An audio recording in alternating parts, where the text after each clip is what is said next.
আলোচনার আগ পর্যন্ত আমাদের শাটডাউন কার্যক্রম চলবে, ক্যাম্পাস শাটডাউন। না, আমাদের এখানে বিসি স্যার নাই, আমাদের অন্যান্য স্যাররা আছেন। সেনাবাহিনীর কাছে হস্তান্তরের জন্য বিশ্ববিদ্যালয়ের শিক্ষক, ছাত্র, প্রশাসন, শিক্ষক সমিতি আমরা সকলেই চাচ্ছি দ্বিতীয় ক্যাম্পাসের উন্নয়ন দ্রুত হোক, এবং আমরা সকলেই চাচ্ছি সেই জন্যই যে সকল স্বার্থান্বেষী মহলকে হাত থেকে মুক্ত করে জগন্নাথ বিশ্ববিদ্যালয়ের দ্বিতীয় ক্যাম্পাসের কার্যক্রম সেনাবাহিনীর হাতে হস্তান্তর হোক এবং তার মাধ্যমে আমাদের উন্নয়ন কার্য সম্পাদিত। আমাদের এই প্রত্যাশার ব্যাপারে মন্ত্রণালয় যথেষ্ট আন্তরিক ছিল, আন্তরিকতার প্রেক্ষিতে আজকে আমরা এই বিষয়টি সুস্পষ্ট নির্দেশনা পেয়েছি। আগামী বুধবারে তারা সভা করবে, আমাদের ছাত্রছাত্রীরা তার প্রেক্ষিতে তারা অনশন প্রত্যাহার করছে। সকলকে অশেষ ধন্যবাদ, মিডিয়া কর্মীদেরকে অশেষ ধন্যবাদ আমাদের ছেলে মেয়েদের অনুভূতিকে সম্মান দেখানোর জন্য। আমরা আশা করি আজ সরকার এবং সরকারের সংশ্লিষ্ট মন্ত্রণালয় এবং সংশ্লিষ্ট মহল আমাদের শিক্ষার্থীদের আশা পূরণ করবে, এবং সেই সাথে সাথে আমাদের যে আবাসনের না থাকার কারণে শিক্ষার্থীদেরকে আবাসন ভাতা চাচ্ছে তা নিশ্চিত করবে আগামীতে। আমি সকলকে ধন্যবাদ জানাচ্ছি, সেই সাথে আমার শিক্ষার্থীদেরকে জানাচ্ছি ক্যাম্পাসে ফিরে যাওয়ার জন্য, যেহেতু তাদের প্রত্যাশা পূরণ হয়েছে, তাদের চাওয়া পূরণ হয়েছে। এই মাত্র আমরা চিঠি পেয়েছি যে আগামী বুধবারে তাদের দাবির প্রেক্ষিতে আলোচনা হবে, বাস্তবায়ন হবে। সেই প্রেক্ষিতে আমি শিক্ষার্থীদেরকে বলবো মন্ত্রণালয়ে আলোচনা হবে। অনশন প্রত্যাহার করছি এবং আমরা অনশন ভঙ্গ করছি। এখন আমাদের মন্ত্রণালয় থেকে দাবি মেনে নিয়েছে। আমরা মন্ত্রণালয়ের চিঠি পেয়েছি, সেখানে সংশোধন যেটা হয়েছে, প্রথমত যে চিঠি এবং পরে দুটো পয়েন্ট এড করে যে সংশোধন হয়েছে, এটা পুরোটাই আমাদের শিক্ষার্থীদের আন্দোলনের ফসল। আমি যে সমস্ত শিক্ষার্থীরা আন্দোলনে আছে আমি তাদেরকে আন্তরিক এবং সংগ্রামী অভিনন্দন জানাচ্ছি। আমরা শিক্ষক সমিতি থেকে বলেছি যতক্ষণ পর্যন্ত আমাদের দাবি বাস্তবায়িত না হবে আমরা এই আন্দোলন থেকে সরব না। আমার শিক্ষার্থীরা অনশন সাময়িকভাবে প্রত্যাহার করেছে, যে কর্মসূচি চলমান আছে যতক্ষণ পর্যন্ত এটা দৃশ্যমান না হবে আগামী বুধবারের সভায়, সেই পর্যন্ত আমরা কর্মসূচিতেই থাকবো। প্রয়োজন বোধে আমরা আবারও ছাত্র এবং শিক্ষক মিলে আমরা বৃহত্তর কর্মসূচির দিকে আগাবো।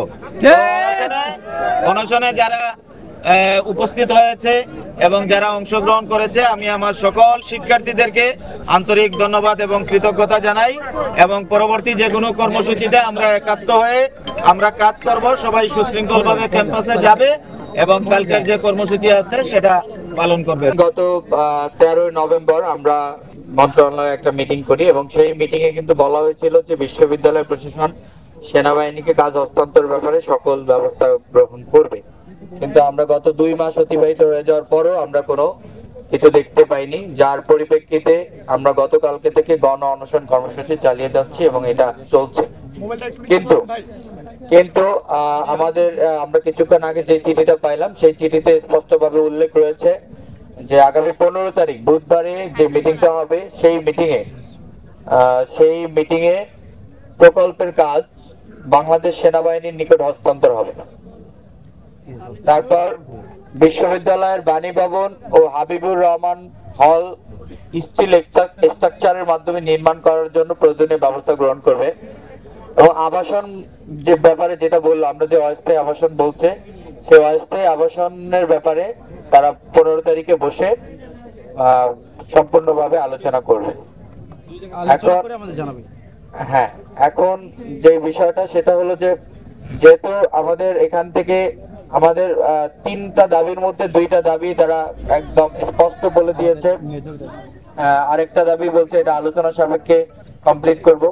তো সেই জায়গা থেকে তারা যেহেতু আমাদের 3টা দাবির মধ্যে 2টা দাবি মেনে নিয়েছে, সেই জায়গা থেকে আমরা আমাদের অনশন কর্মসূচি প্রত্যাহার করছি। তবে মিটিং এর সিদ্ধান্ত পর্যন্ত এবং যতক্ষণ না আমাদের আবাসন ব্যবস্থার একটা নির্দিষ্ট চূড়া হয় ততক্ষণ পর্যন্ত আমাদের বিশ্ববিদ্যালয় শাটডাউন থাকে, এবং এক্ষেত্রে বিসি ভবন সহ সকল একাডেমিক কার্যক্রম এর মধ্যে অন্তর্ভুক্ত থাকবে।